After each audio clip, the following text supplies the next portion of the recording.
Welcome back to Eye on South Asia. Prakash, I still continue to feel so bad, kind of sometimes depressed thinking about the loss of Steve Jobs. And we discussed about him and how we lost a visionary and some of our own friends in Bay Area, especially Anu Ratnarajan. She's the Fremont Council member, organized the Steve Jobs Day. Yeah. And the California Governor Jerry Brown officially declared October 14th and 16th as Steve Jobs Day, giving a respect, paying their homage to this great personality. Yeah. I think he will be missed for a long, long time. We had a lot of people from the IT community over there, and some of the people who were his neighbors kind of captured their experience and what they thought he was about. They still continue to feel the loss, and I think it's a great respect to pay to Steve after his passing away. Absolutely. Thinking about the Bay Area again, Stanford University has contracted Maestro Amjad Ali Khan to teach at the university next spring. I think he'll be teaching from April through June for a 3-month session. And Maestro has been teaching at various places in the world. He has been in UK, and he has been in Stony Brook University, he has been in the Washington University in Seattle, and now this is the top university, Stanford University has contracted him to come next year, April 2nd through June 12th, to teach Indian classical music, a way of life. It's not just music. Music is a way of life, the way Maestro plays it. And Maestro says very, very clearly, we hosted him here in a show, our other show, The Leading Force. He says that science of music is so advanced now, and in India it's more advanced, it is more than 5,000 years old. There were originally only 7 notes, they call Sat Sur, and we invented 12. So we took it from 7 to 12. And he feels today, when there is iPod and there is an iPad and there is an iPhone, such a brilliant generation, why can't we invent one more, 13th? So, and Maestro also feels that now the time has come, the global audience has started to very clearly respect, recognize, understand, identify what is Sarod. And he feels that sitar, he pays rich tribute to his seniors who have been great renowned sitar players and his peers. He feels they got an advantage because of the connection with the Beatles group. Yep. And now he feels that people have understood the meaning of Sarod and how it plays its rich music and is soothing and calming. And with his 2 sons, Ayan and Ahan, I think he is making a global connection for his Sarod. And this is his 6th generation, and the 7th is in the making now. And the one point he made was, when I asked him what exactly he's going to teach, whether he's going to teach Sarod, he said, it's the sound of music. Yeah. He said, there is nothing better than the sound of music. And the students could be from Hindustani classical, Chinese musicians, American musicians, South American musicians, but we are all united by the one word, this rhythm that connects everybody. So my class is going to be completely discussing everything that is music, everything that is sound, which connects us. And if people want, I can teach them Sarod, I can teach them any classical instruments, but this is general sound, music, and particularly with reference to what is being taught in India. And he very particularly said, I'm going to teach about the Gurukula system in India, which is very unique in the whole world. No other country has got Gurukula system where a student goes and stays maybe the best part of the day with his guru and learns. Unlike he says, music cannot be learned out of books. True. You cannot learn out it's of an experience. Textbook. Yeah. It will be experience. Yeah. Be at the feet of the guru, be with him and observe him and learn. That is what I'm going to share with my students. That's so wonderful. We look forward to his trip next year when he comes spring into the Bay Area, and we'll be connecting with him again. In fact, Maestro recently performed at the Metropolitan Museum. Yes. And I'll tell you one thing. The Met Museum has been for last few years, with the initiative obviously from our own president of NFIA, Lal Motwani, really embracing the Indian community, especially on Diwali. Diwali is being celebrated in White House, Diwali is being celebrated in Met Museum, Diwali in Brooklyn Museum, Diwali in Temple, Diwali in different places. It's kind of a uniting force because they feel that this is one festival, one event, which even in India, all the diverse religions, whether you are a Hindu or a Muslim or a Sikh or a Christian or a Jain or whatever you all celebrate Diwali. It's just a festival of light. It gives you the new light of hope. And the director from there mentioned, we put up our boards well ahead of the celebration throughout the museum to inform our patrons about the program. And they expected a large turnout for the event, and they had more than 1,000 people who came for the event. Yeah. I think with especially, of course, Maestro performing there, it was a great event. And there was another program organized by Lal Motwani, which is on the Ramayana.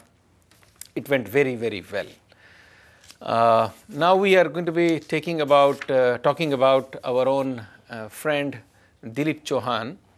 He has been named among the 40 rising stars, which is below 40. The rising stars, which is typically listed by a monthly focused magazine called New York City Hall News. And let's talk to Dilip. Dilip has been doing very good work in the last few years. Recently, he conducted a Diwali Mela by Peter Koo, who's a councilman of He did multiple Flushing. locations. Multiple locations. Yeah. There was really, he was taking charge.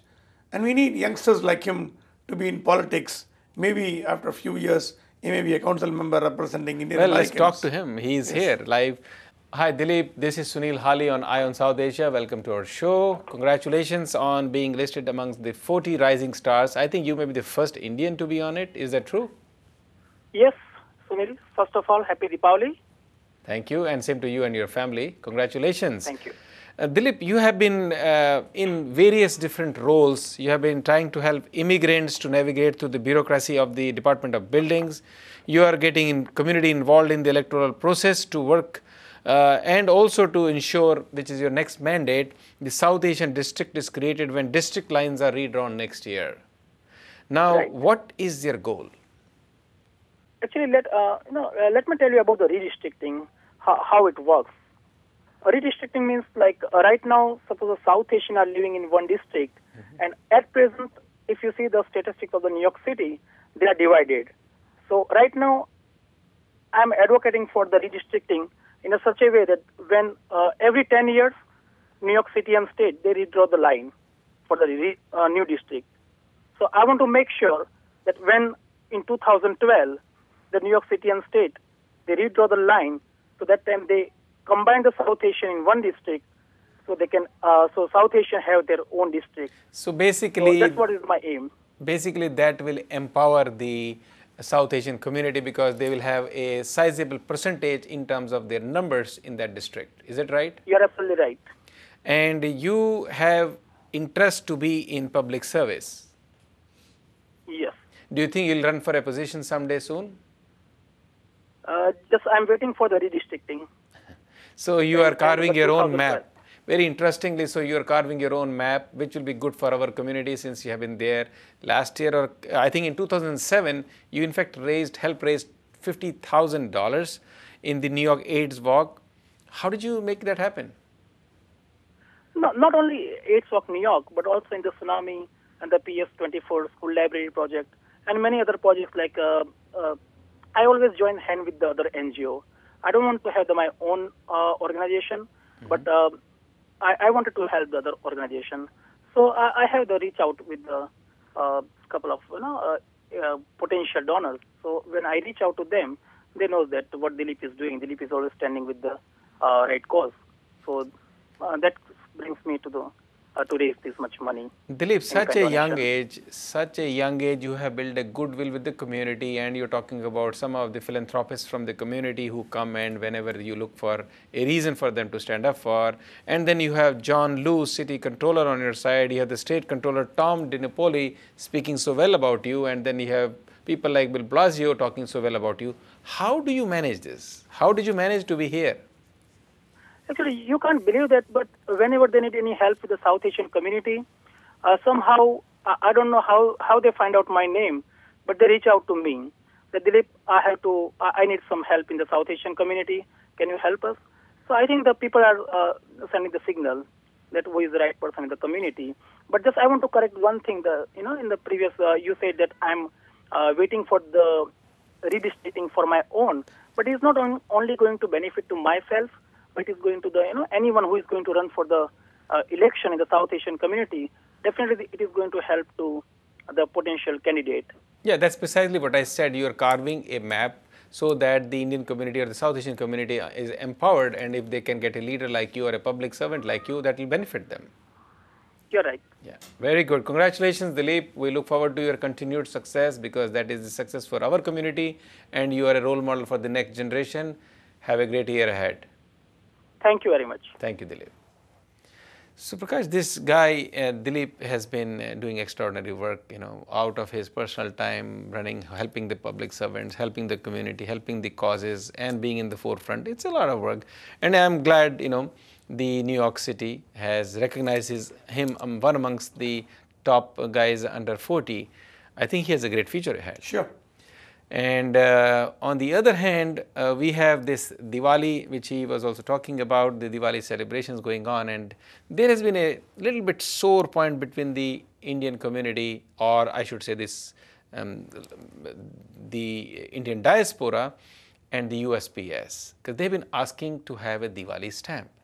Now, I have no idea why it has taken almost 10 years. This petition has been into request, but it's not been accepted so far.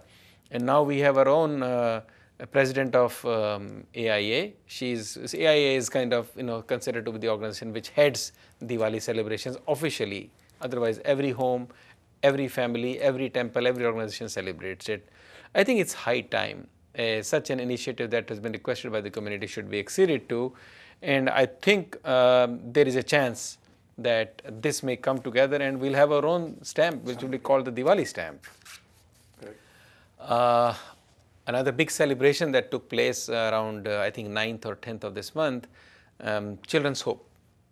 This is an absolutely royal, as I would call it, a royal organization. It is run by some of the top females from New York State, and they have been in the forefront raising funds essentially to help the education in India and the health sector. These are the two chosen mandates they have got, and they do just extraordinary event. This time it was at the pier, and they called it this time the Royal, what was it called? The Children's Hope Royal India Gala. And they have awards amongst everything else. They have dinner, of course, and then they have the silent auction, and this time they also introduced something new. But at the Royal India Gala, they had two big awards. One was the Making a Difference Award, which was presented to amazing lady Urmi Basu. Urmi Basu has been working so quietly for the destitute and the women in the red light district in Kalighat in Kolkata. And Prakash, the other award, which is Lotus Awards, which is sponsored by our own the Khubani family, which is essentially Poonam and AJ Khubani, and they have sponsored the Lotus Awards, and this time it was were presented to Daryl and Dr. Mel Rand. And Daryl has been in the forefront. She's like the most prettiest looking American Indian, I would call her, even though she's American, and she's been taking contingents to India. This was their 50th anniversary, by the way. They were celebrating at the same time. And honestly, wonderful, absolutely wonderful event. And they had, they also recognized this time, I think, Dr. Samin Sharma, who we plan to bring on our show. That man has done extraordinary work. It was befitting to what he has done in the cardiology industry, 1,700 surgeries by some numbers per year, which is unbelievable. Prakash, you heard about this 3D movie, Immortals, which has been made by our own visionary director, Tharsim Singh, and he transports us into this epic tale of a treachery, vengeance, and destiny in Immortals. It's done a great PR work, and now it's opened up, and our own Frida Pinto is in this movie. And the three producers who are there, one of the producers has mentioned very clearly that she's phenomenal looking, she's very dedicated and real professional. She felt like the most natural part for the movie for us. And on the other hand, Tharsim says he really didn't need much time before he could approve her for the part. And we have some fantastic footage from this movie. Draculan king, Hyperion, has declared war on all of humanity. I will end the reign of the gods.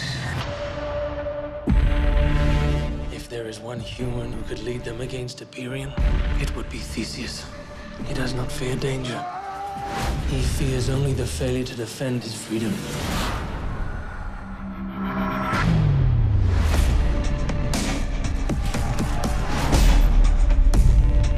The gods have given me vision. I cannot change the future. You can. Seal the gates and prepare for war. Now I unleash the Titans.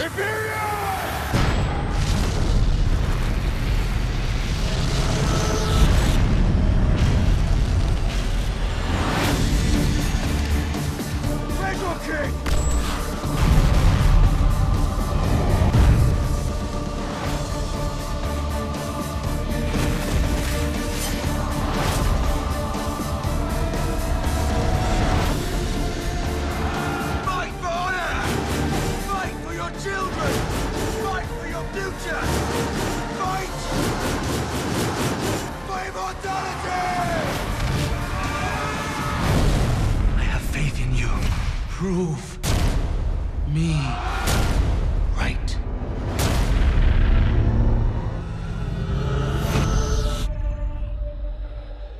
So Prakash, this brings to all the top stories of the week, and it was very nice to host you here, to have you here with us.